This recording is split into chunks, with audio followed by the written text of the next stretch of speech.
নির্বাচন কমিশন কেন্দ্রের বিজেপি সরকারের সহযোগী হয়ে কাজ করছেন বলে সোমবার উদয়পুর কংগ্রেস দলের পক্ষ থেকে এক সাংবাদিক সম্মেলনের মাধ্যমে এই অভিমত ব্যক্ত করা হয়। সাংবাদিক সম্মেলনে বক্তব্য রাখতে গিয়ে গোমতী জেলা কংগ্রেস দলের সভাপতি টিটন পাল বললেন, নির্বাচন কমিশন একটি সাংবিধানিক সংস্থা, এটা ভুলে গিয়েছে নির্বাচন কমিশন।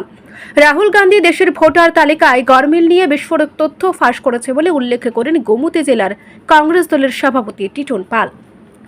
দেশের বেশ কয়েকটি রাজ্যের উদাহরণ টেনে অভিযোগ করেন, গত লোকসভা নির্বাচনে বিজেপি দল দেশের বেশ কয়েকটি রাজ্যের ভোটার তালিকায় কারচুপি করার অভিযোগ ইতিমধ্যেই রাহুল গান্ধী জনগণের সামনে তুলে ধরেছেন এবং তথ্য দিয়ে ফাঁস করেছে বলে উল্লেখ করা হয় সাংবাদিক সম্মেলনে। বিহারে ভোটার তালিকা সংশোধনের নামে প্রায় ৬৫ লক্ষ ভোটারের নাম বাদ দিয়ে দেওয়া হয়েছে। কেন বাদ দেওয়া হয়েছে তা বিশদভাবে জানতে বাধ্য নয় বলে জানান নির্বাচন কমিশন, যা মানতে রাজি নয় দেশের মানুষ। সোমবারের সাংবাদিক সম্মেলনে টিটন পাল বললেন, নির্বাচন কমিশনের কেন্দ্রের বিজেপি সরকারের বিরুদ্ধে সারা দেশের সঙ্গে রাজ্য ও আন্দোলনে সামিল হচ্ছে দল।